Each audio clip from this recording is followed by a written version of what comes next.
আর একটা ভিডিও নিয়ে তোমাদের সামনে আজকে তোমাদেরকে বলবো ওজন সাধারণত ওজন সীমা কাদের কতটা হওয়া উচিত আজকে সেটা নিয়েই বলবো।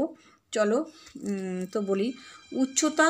প্রথমেই বলি উচ্চতা যদি 4 ফুট 10 ইঞ্চি হয় তাহলে মিনিমাম 42 কেজি, 42 থেকে 54 কেজি তোমাদের হলে ঠিক আছে।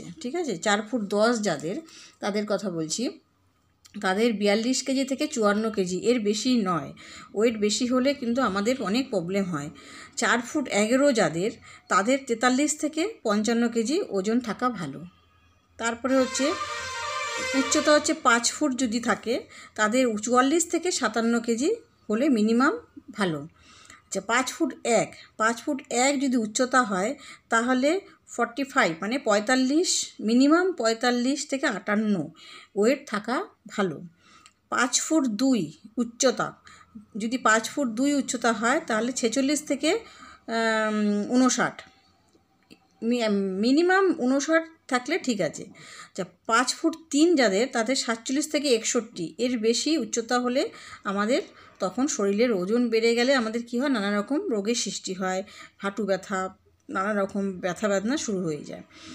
তারপরে বলবো 5 ফুট 4 যাদের উচ্চতা, তাদের 5 ফুট 4 যাদের উচ্চতা তাদের 48 থেকে 62 ওয়েট।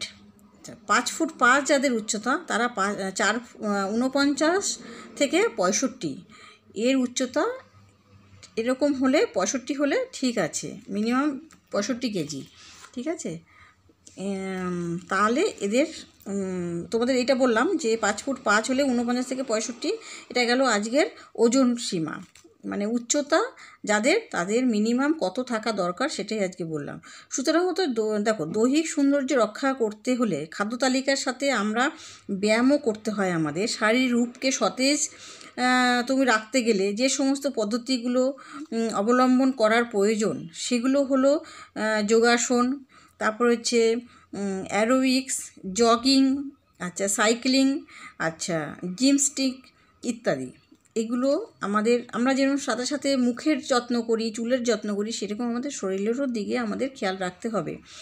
তাহলে এই আমাদের ওজন বেড়ে গেলে আমাদের নানা রকম সমস্যা দেখা দেয়। তার জন্য আমাদের কি করতে হবে, আমাদের যোগাসন করতে হবে, অ্যারোবিক্স করতে হবে, জগিং করতে হবে, সাইক্লিং করতে হবে, জিমস্টিক করতে হবে ইত্যাদি। এগুলো করলে আমাদের শরীর ভালো থাকবে।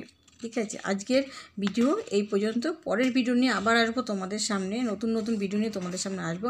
প্লিজ তোমরা পাশে থেকো।